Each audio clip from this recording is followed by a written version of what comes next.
Bonjour, c'est Véronique, jour 58 du défi de 100 jours pour vivre la magie au quotidien. Alors, c'est jour de rentrée chez moi. Voilà, j'en ai deux qui rentrent à l'école aujourd'hui, une après-demain et la quatrième, la toute grande, pas avant fin septembre. En tout cas, je vous souhaite que cette journée, enfin cette période de rentrée, soit la plus douce possible. Alors aujourd'hui, on explore un sens très très développé chez moi, l'odorat. L'odorat, ça c'est une grande histoire. Mon nez et moi, je suis très très très sensible du nez. Prendre le métro, le bus en été aux heures de pointe, pour moi, c'est juste une torture. Une torture, j'ai vraiment vraiment beaucoup de mal avec les odeurs fortes. Voilà. Par contre, les odeurs chez moi, c'est comme une Madeleine de Proust. Quand j'arrive parfois à me souvenir, enfin, je ne vais pas expliquer, à me souvenir de l'odeur d'une maison dans laquelle j'allais quand j'étais enfant. Et là, poum, poum, poum, poum, il y a plein d'images, plein de souvenirs joyeux qui naissent. C'est un chouette exercice. Si vous avez comme ça, comme moi, l'odorat bien développé, eh bien, je vous invite vraiment à essayer de retrouver des odeurs comme ça et voir ce que ça fait. C'est un chouette, chouette exercice.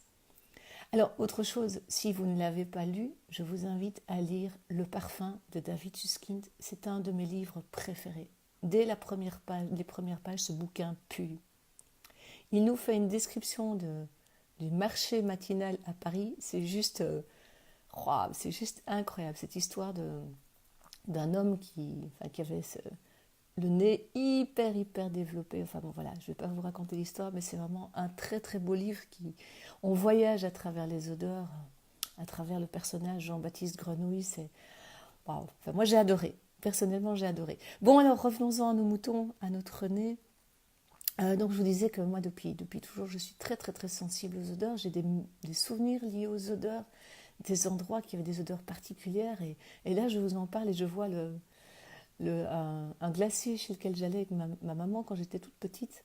Les Liégeois connaissent peut-être, c'était Franchy rue Lullet. Allez, je sais que ça n'existe plus, mais chez Franchy, il y avait une odeur particulière. Et je savais que quand j'allais en ville avec ma maman, je mangeais une glace. Voilà, je vous en parle et je vois le salon de dégustation du glacier chez qui j'allais manger avec ma maman quand on allait en ville. Le mercredi après-midi, on avait des coupes en métal argenté. Vous voyez, comme quoi, oups, comme quoi, je vous dis, Madeleine de Proust, c'est assez incroyable. Voilà, alors l'invitation du jour, c'est vraiment d'ouvrir son nez et d'observer. D'observer ce qui se passe quand une odeur est agréable ou désagréable, voir ce qu'il y a derrière. Je vous avoue que personnellement, entrer dans une parfumerie, c'est une torture, vraiment, parce que je ne supporte pas ce mélange d'odeurs fortes, c'est juste épouvantable.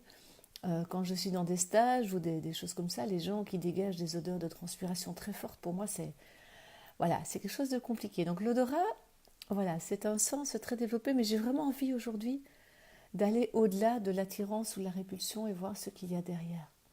Il y a un an, j'ai fait une formation aux huiles essentielles et Anne-Marie nous faisait respirer les huiles. C'était vraiment très intéressant de voir comment chacune euh, réagissait différemment aux huiles, suivant notre état d'esprit, suivant notre état émotionnel. Il y a des huiles qu'on aimait, qu'on n'aimait pas. Vraiment. Et je suis sûre que si on les avait senties le mois suivant, on aurait réagi différemment. Donc voilà, invitation du jour, observez votre relation aux odeurs. Moi je sais que c'est un signe, parfois je me suis dit, mais t'es intolérante. T'es intolérante quand tu dis que cette personne elle pue et donc t'as pas envie d'aller vers elle. C'est une forme d'intolérance. Voilà, ça m'a déjà beaucoup beaucoup interpellée parce que quand mes enfants sentent le pas frais, c'est difficile pour moi de les prendre dans mes bras et de passer outre l'odeur de transpiration, l'odeur de mal lavé, vraiment. Bref, j'ai pas. Voilà, c'est quelque chose de vraiment très fort. D'ailleurs, quand je fais des allergies, c'est toujours au niveau du nez. Ça démarre du nez, après ça peut atteindre la gorge, mais les allergies, elles naissent au niveau du nez chez moi. Je commence par éternuer, puis alors il y a les yeux, la gorge qui s'en mêlent, mais ça commence au niveau du nez. Quand je vous dis que j'ai l'odorat bien développé, c'est vraiment une. C'est pas un mensonge. Voilà. Donc aujourd'hui, voyage olfactif. Quelles sont les odeurs qui m'attirent? Quelles sont les odeurs qui me dégoûtent? Et qu'est-ce que ça va éveiller derrière? Quels souvenirs, quelles sensations, quelle émotion? Et comment est-ce que j'accueille ce qui est là? Invitation du jour. Voilà, je vous souhaite une toute belle journée. À demain pour le jour 59. Prenez soin de vous. Au revoir.